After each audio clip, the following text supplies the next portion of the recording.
kung sa rules ng Senado ay hindi naman sila suspended, dapat pwede silang mag-participate o bumoto. Kaya lang sinasabi nga nila na nung nasa kulungan si Senator Leila de Lima ay hindi naman nila pinayagan. But hindi na kasi nila pinayagan noon. Okay? So ngayon, dalawa na ang nasa jail. Eh kung madagdagan po yan na magiging 5, pwede na po ba dyan? Pwede na po ba yung hindi naman sila suspended? Pwede na ba silang mag-participate? So, let's look at the rules of the Senate. I think that is what Senator Cayetano is talking about. Sinasabi niya na since yung 24 kabilang sila dun sa bilang ng all members, then they have a right to participate also in this impeachment trial, however you want to the court allows them to participate. Let's say by video, by Zoom, or in person during the impeachment trial, ay sinasabi niyang dahil dyan, ay dapat maaari din silang mag-participate. Dahil sinasabing, ang tanong pa dyan, ay kung mag-participate ba sila, Senator Cayetano, ay makakaboto ba sila? Yun ang sinasabi ni Senator Cayetano that hindi siya nag-proceed sa next niya na tanong or conclusion na pag participate sila, dapat pwede silang bumoto. Kasi hindi nga naman sila suspended dyan sa Senado. Yan ang ibig niyang sabihin. I think na hindi niya sinabi, yun ang conclusion niya. That they should be allowed to vote also. But even if they cannot vote, 16 is the true two-thirds vote. So, kung bilangin natin yung mga majority dyan, ewan ko kung ilan na sila ngayon, pero kahit ilan sila, hindi naman sila sure na lahat sila ay boboto na i-impeach si VP Sara. Pero ang importante sana ding malaman ng mga tao na itong impeachment trial na ito ay dapat fair. Attorney, ano po yung assessment sa unang 3 araw po ng impeachment trial kung saan isang testigo or witness pa lang ang yung nailalatag at marami ng mga ganap po, attorney, na para sa mga ordinaryong tao, parang medyo mabagal, attorney? Mabagal talaga kasi they have to follow the rules of procedure. Hindi lang yung rules of court, but there's the Senate also has the rules on impeachment. And if you notice, yung pagbukas pa lang ng impeachment ay pinakita na rin ni Senator Chis Escudero na impartial siya dahil sinabi niya agad na ang kailangang number of votes sa pag-convict o pag-impeach sa Vice President ay 16 o 16 ang 2/3. And ang basis niya dyan ay yung decision sa Bayan versus Zamora kung saan ang Supreme Court ay nagruling na sa pag-ratification ng mga treaty na siyang function o role ng Senado, ang kailangan din doon ay 2/3 vote at yun ang number na 16. And he also called out na are there comments or something like that, and the senators were all quiet, and so that laid the basis for at the outset, Chis Escudero laid the basis for the number of votes required for a conviction or to impeach VP Sara, which is 2/3. 2/3. According to the Constitution, 2/3 of all members of the Senate, meaning all that we voted for, 24 senators ang binoto po natin. Kaya kahit po nakakulong sina Senator Jingo Estrada at Senator Marcoleta, ay kalakip po sila sa bilang ng 24. So again, Senator Chis Escudero, the presiding officer designated by the Senate because ayaw yata ni Senate President Gatchalian mag-preside, or baka sa tingin niya ay wala siyang kakayahan sa pag-rule ng mga objections dyan at mga ebidensya ng mga abogado, kaya si Senator Chis Escudero ang presiding officer. So, at the outset, yung unang ruling ni Escudero, ang 16 votes to impeach or convict. Ang pangalawa, na pinapasoli niya ang BIR records ni Attorney Mans Carpio sa BIR sa dahilan na sinabi na ng BIR na under the National Internal Revenue Code ay bawal po isupubliko ang tax records ng kahit sinong individual. Wala pong sinabing exception dyan na kung may impeachment, pwede, o kaya ikaw ay Vice President, pwedeng isiwalat.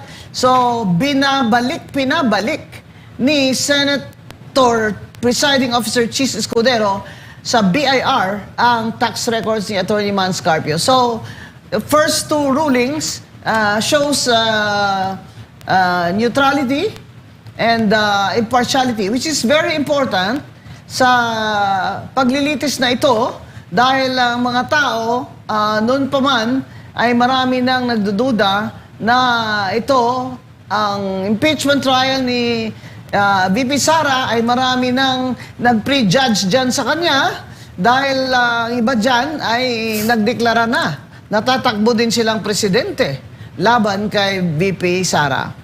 Opo, so maaari ba nating masabi, attorney, na yung 16 na threshold para sa pag-convict sa pagpapa-impeach ay selyado na, considering yung mga journal na yun during sa nakalipas na mga pagdinig ay inaprobahan na at hindi na pwede yung mabago along the way. Baka may marinig na naman tayo na maghahain ng resolution dyan na attorney sa impeachment trial. That's already settled. Not only by again the cited ruling Bayan versus Zamora, what 2/3 of the Senate of all members means, and also that Chief Justice Hilario Davide, who was a member of the Constitutional Commission, also said that the 2/3 is 16 of all members. 16 is 2/3 of 24 of all members. And, I don't know who has a higher authority on the interpretation of that constitutional provision than Chief Justice Davide himself, who participated in the framing of our Constitution. Ginawa talaga niyang 2/3 kasama, kagaya ng ratification ng mga treaty, agreement natin sa ibang bansa, ginawa talaga yung 2/3 dahil para hindi po naman napakadali para magtanggal ng ating impeachable officers, kagaya ng Vice President o President. At noon pa man ay wala naman pong tanong dyan sa impeachment ni Chief Justice Corona, kay Ombudsman Merceditas Gutierrez, sa kay President Joseph Estrada, wala naman pong question dyan kung ano ang 2/3 ay 16 votes talaga. Ito lang sa kay BP Sara dahil lang sa tingin ko, matagal naman, mayroon namang pattern of acts nitong majority ngayon na papalit-palit sila ng statements nila tungkol sa mga number of votes na kailangan para maging legal ang kanilang mga ginagawa. So, we cannot stop them from, again, maybe later, object sila and they will try to say na the majority vote wins, but you cannot do that. You Opo. cannot do that in an impeachment trial. You cannot say, oh, then let's just make our own rules in the Senate. Let's amend our rules. Di ba? Opo. Hindi ka pwede mag-amend na rules na yan ay labag sa konstitusyon. Opo. Attorney, bago ko lang tanungin si Miss Cathy, no? Meron din pong pinalutang si Senator Judge Alan Peter Cayetano yung posibilidad na mag-join din o mag-monitor ba o mismo yung presensya na ng dalawang kasalukuyang nakakulong ngayon na mga senador dito nga po sa impeachment trial. Sabi nga nila kung magkuha nga ng witness, resource person, ang Kamara during sa kanilang mga hearing, kinukuha pwede nga kahit nakakulong, pwedeng mapa-join sa hearing. Sa tingin nyo po, maaari ito, attorney? dapat suriin natin ano ba ang basis dyan ni Senator Alan Peter Cayetano. Kasi ang dalawang nasa pinakulong ng administrasyon, si Senator Jingo Estrada at Senator Dante Marcoleta, ay hindi naman po automatically suspended. Hindi po ba? Kasi ang plunder sinasabi nila, si Jinggoy daw automatically suspended. Preventive suspension po ang nakalagay dyan sa mga anti-plunder law. At hindi po yan naman pwedeng isuspend nyo ang senador na hindi ayon sa rules ng Senado. So, kung sa rules ng Senado ay hindi naman sila suspended, dapat pwede silang mag-participate o bumoto. Kaya lang sinasabi nga nila na nung nasa kulungan si Senator Leila de Lima ay hindi naman nila pinayagan. But hindi na kasi nila pinayagan noon. Okay? So ngayon, dalawa na ang nasa jail. Kung madagdagan po yan na magiging 5, pwede na po ba dyan? Pwede na po ba yung hindi naman sila suspended? Pwede na ba silang mag-participate? So, let's look at the rules of the Senate. I think that is what Senator Cayetano is talking about. Sinasabi niya na since yung 24 kabilang sila dun sa bilang ng all members, then they have a right to participate also in this impeachment trial, however you want to the court allows them to participate, let's say by video, by Zoom, or in person during the impeachment trial, ay sinasabi niyang dahil dyan, ay dapat maaari din silang mag-participate. Dahil sinasabing, ang tanong pa dyan, kung mag-participate ba sila, Senator Cayetano, makakaboto ba sila? Yun ang sinasabi ni Senator Cayetano that hindi siya nag-proceed sa next niya na tanong or conclusion na pag naka-participate sila, dapat pwede silang bumoto. Kasi hindi nga naman sila suspended dyan sa Senado. Yan ang ibig niyang sabihin. I think na hindi niya sinabi, yun ang conclusion niya, that they should be allowed to vote also. But even if they cannot vote, 16 is the true 2/3 vote. So, kung bilangin natin yung mga majority dyan, ewan ko kung ilan na sila ngayon, pero kahit ilan sila, hindi naman sila sure na lahat sila ay boboto na i-impeach si VP Sara. Pero ang importante sana ding malaman ng mga tao na itong impeachment trial na ito ay dapat fair. Dapat fair ito, may due process, may talagang opportunity ang Vice President Sara na to protect, to prevent, to defend herself by also presenting her evidence. Pero the rule on finding a conviction or an impeachment is that it is the prosecution who has the burden of proof. Meaning sabihin, kayo ang may nasa responsibilidad ng prosecution na or burden of proof na siyang mag-prove na itong mga number one, itong mga ginawa ni VP Sara ay impeachable offenses. Okay, treason, graft, di ba? Betrayal of public trust, etc.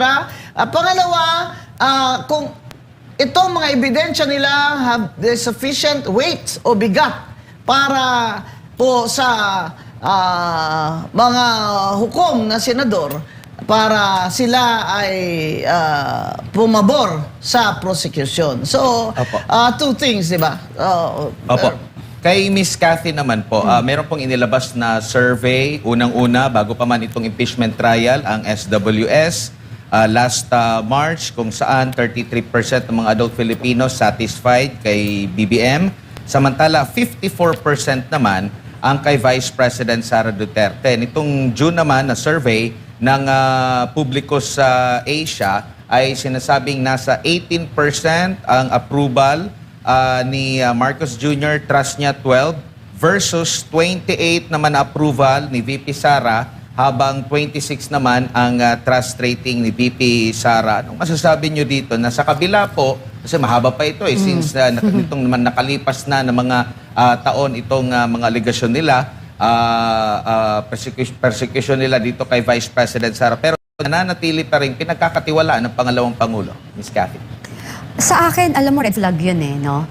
Kasi una, yung 12% na yan, isang senyales yan sa mga direct foreign investor natin na hindi mag-invest dito sa Pilipinas. Kaya walang pumapasok na billion-bilyong investment sa atin, no? Second to that, makikita mo rin doon na ang mamayang Pilipino ay nawawala na ng gana. Parang alam nila, yung mga tax na binabayad nila, ninanakaw lang. So, magkakaproblema rin tayo sa pangongolekta niyan. Kasi kung iniisip at nakikita mismong lantara na merong pagtatakip or pangungunsinti sa pagnanakaw sa kaban ng bayan, ang bawat Pilipino ay mag-iisip, tama pa bang magbayad ako ng tax ko na ubod ng mahal? Dahil kung hindi ko naman nararamdaman ang alam mo yun, yung result or yung benefit ng pagbabayad ko ng tax, bakit pa ako magbabayad? Di ibinibigay ko lang ito sa mga magnanakaw. Yung pangatlo is, of course, yung yung tiwala ng tao, 'di ba? Wala na talaga. So, mag-uumpisa na diyan din mag-collapse yung yung kampihan sa politika, lalo na palapit ang eleksyon sa 2028. At the end of the day, ang mangyayari niyan, simula pa lang ngayon, nakikita natin na hindi na halos umaangat ang trust rating ng presidente. Importante kasi sa isang leader na mayroong nagtitiwala. Kapag ito ay hindi umaangat at nakikitaan natin ng walang kapasidad talaga na mamuno sa ating bansa at hindi umaangat din ang kabuhayan or hindi gumagaan ang kabuhayan ng ating bansa, kailangan na talaga nating mag-isip ng mabuti at magbago ng ating ng destinasyon or hindi na natin pwedeng pagtakpan pa ito. Yung mga politician dyan, babaliktad yan. Kasi yung personal nilang interest na mismo ngayon ang kanilang uunahin. Kasi paano ka sasama sa isang leader or gamit yung cabinet member, if I'm not mistaken, 50% din ang down. Just imagine, 50% wala sa yung tiwala ang mamamayang Pilipino. And ang sinasabi nga nila, yung ratio na sa 4 na Pilipino ay 3 ang walang tiwala, that's 74% na Pilipino ang nagtatanong na at nag-iisip na ayaw na nila ang nangyayari dito sa ating bansa na hindi nila nagugustuhan. Tsaka kaliwat kanan na rin po yung mga kilos sa protesta, nananawagan pa rin sa transparency, accountability, paglaban sa mga injustices ng kasalukuyang gobyerno. Yes, actually nandun kami dun sa rally by accident. Naging nga ako dun.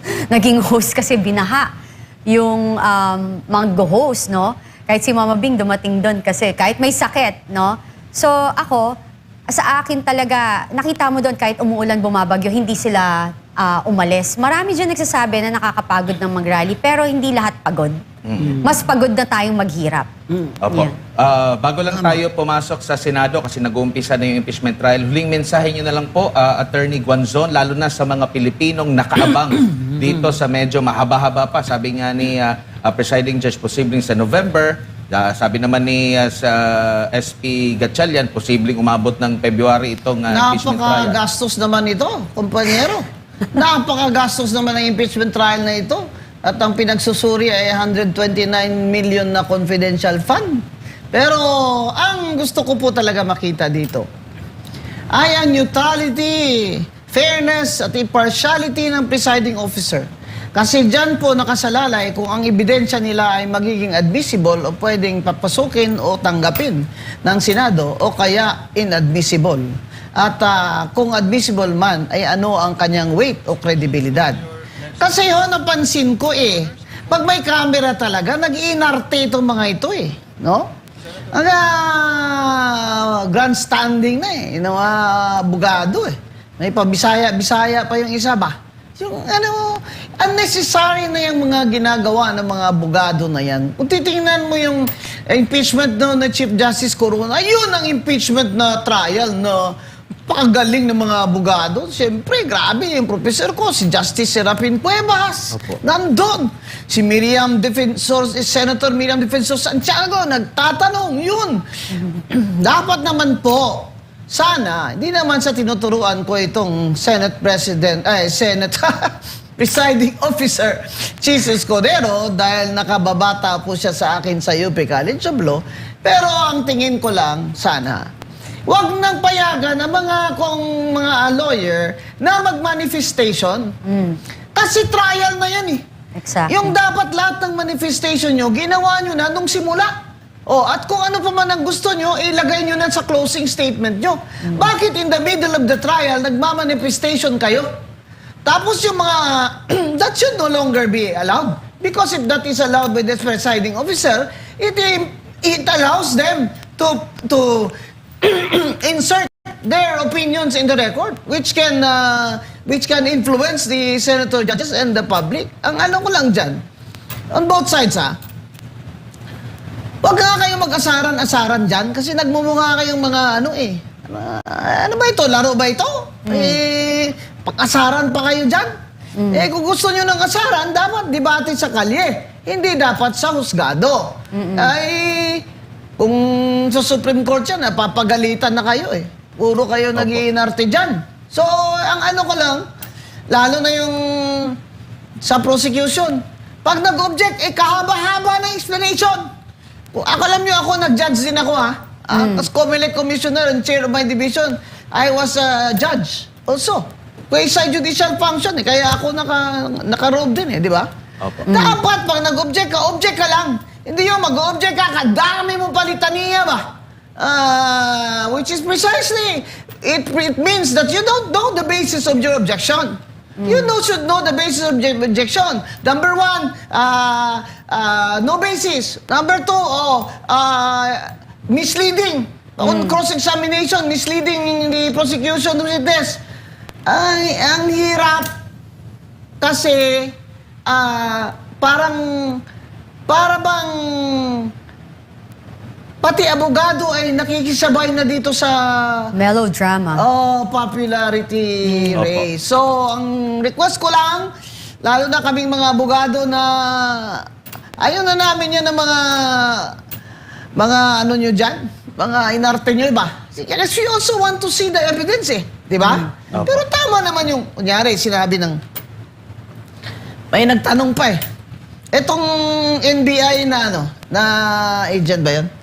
Na forensic? Opo. Hindi ko alam kung pinesent yun as expert witness Kasi wala akong narinig na offer ng attorney ng prosecution na, Your Honor, I offer the testimony of NBI agent so and so and so as an expert forensic witness.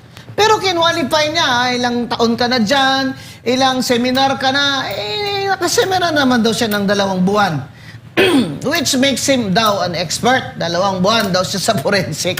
So, kung hindi mo siya kinwalify as an expert witness, hindi ka pwedeng mag-leading questions.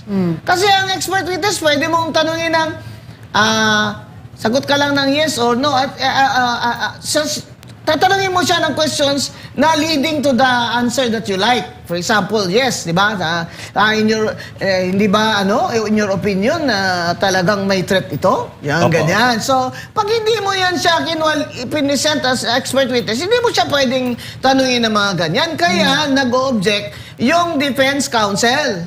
Nag-o-object siya. Ayan, hindi yan naintindihan ng ibang tao Yung may rules sa mga ganyan, ito pa. Tinanong pa yung NBI agent, is this threat conditional? Kasi kung hindi naman siya, si BP Sara, hindi naman siya pinatay, hindi naman mangyayari yung sinasabi niyong threatening words niya. Correct. Sabi niya, it is absolute. Opo. Anak ng, alam mo, kumpanyero, ang hirap naman ang NBI agent na nagde-define ng ating ng legal parameters NBI agent na hindi abogado, sasabihin sa atin na absolute yung threat? Maniniwala ba tayo dyan? Opo. Yan ang dapat po kasi inaklaro na natin yan sa mga usap-usapan natin kasi ang tao parang, hoy, ano ba yan? Saka yung tumulo yung sipon niya, mga anak, mga kababayan, hayaan yun na yan siya. May sipon siya, di ba? So, ang ano ko lang, mag-focus tayo sa evidence. Hindi ba?